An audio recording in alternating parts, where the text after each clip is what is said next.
بھی ہے واللہ فضل. اچھا یہ ایک طرف یہ بات بھی ہے، دوسری طرف بات بھی ہے کہ جب بندہ 60 سال کا اوپر ہو گیا تو اس کا وہ کم کر دیا جاتا ہے حساب کتاب، پھر 70 سے اوپر گیا تو وہ فرشتوں کو اور اس کے لیے نرمی کرنے کا کہہ دیا جاتا ہے.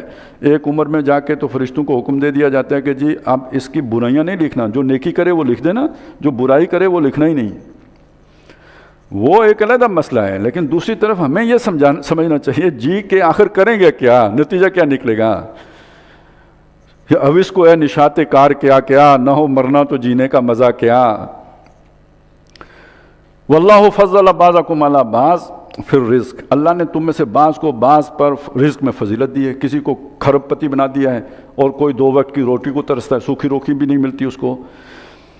فَمَا الَّذِينَ فُضِّلُوا بِرَادِّ رِزْقِهِمْ عَلَىٰ مَا مَلَكَتْ أَيْمَانُهُمْ فَهُمْ فِيهِ سَوَاءٌ. ایسا کبھی نہیں ہوتا کہ جن کو اللہ تعالیٰ نے دنیا میں فضیلت دی ہے، مال و اسباب دیے ہیں، نوکر چاکر دیے ہیں، غلام لونڈیاں دی ہیں، وہ ایسا کریں کہ اپنے رزق کو، اپنے مال کو اپنے غلاموں میں بانٹ کر انہیں اپنے برابر کر لیں، سٹیٹس ان کا برابر کر لیں.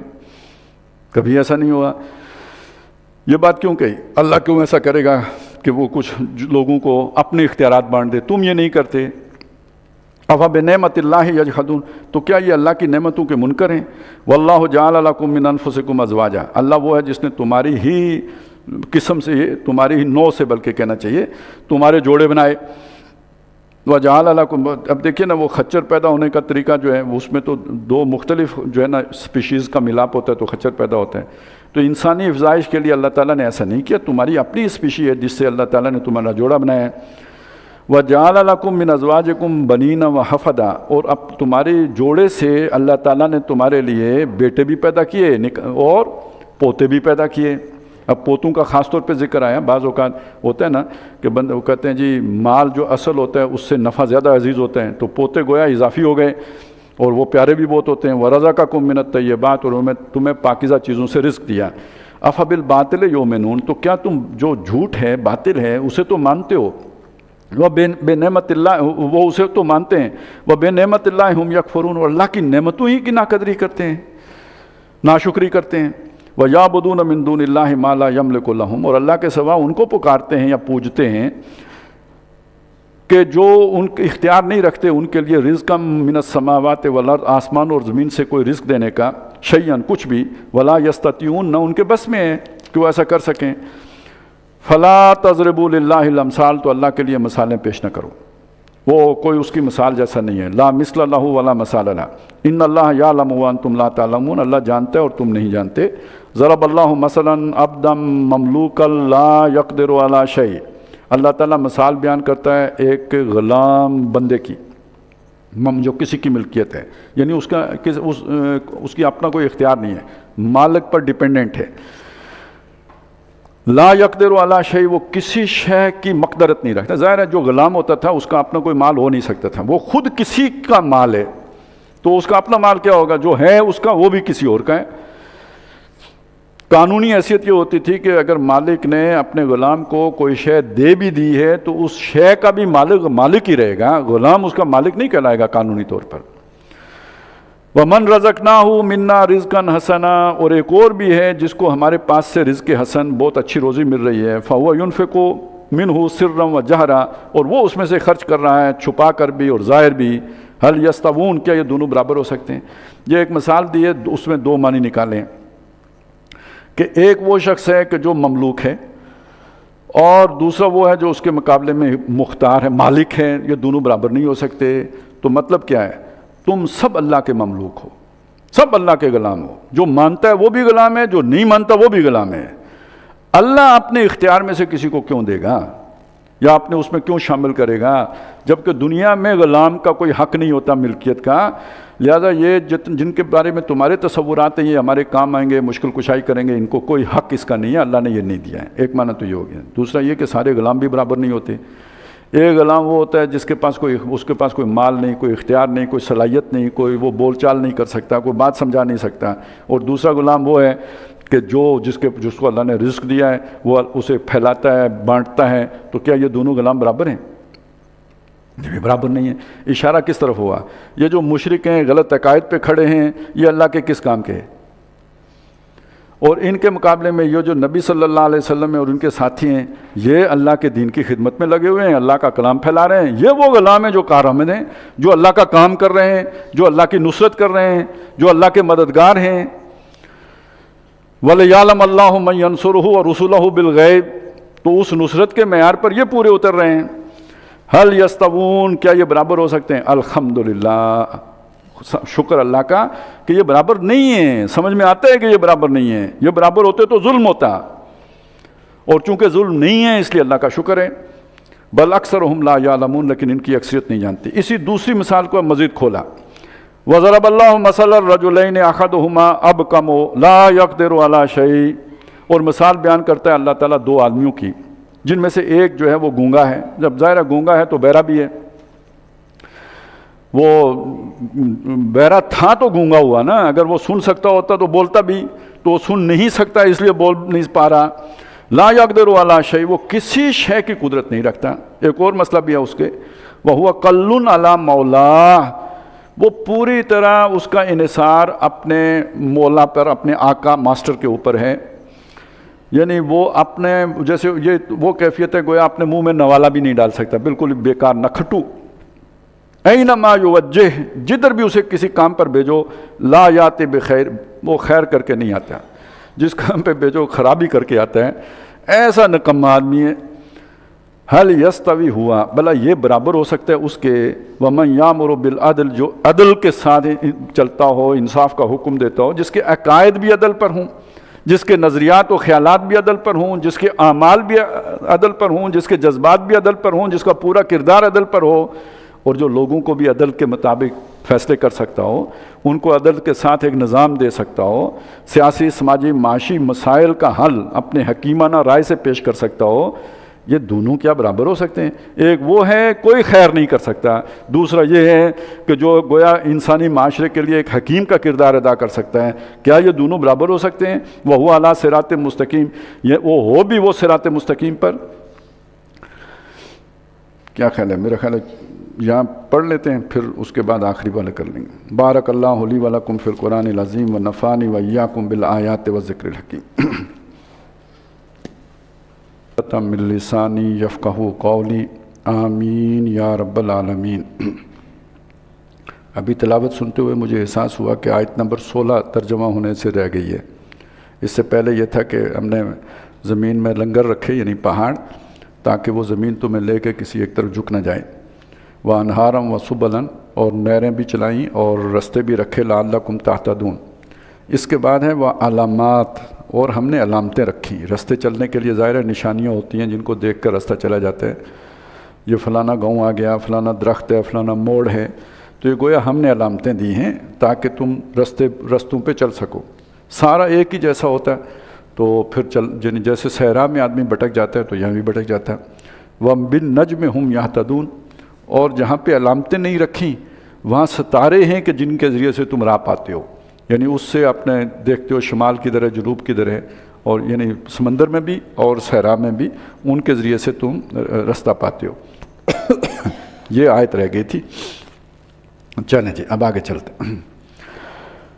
وَلِلَّهِ غَيْبُ السَّمَاوَاتِ وَالْأَرْضِ، اور آسمانوں اور زمین کے پوشیدہ باتیں اللہ ہی کی ہیں، یعنی اللہ کو سب معلوم ہے، اللہ پر عیاں ہیں۔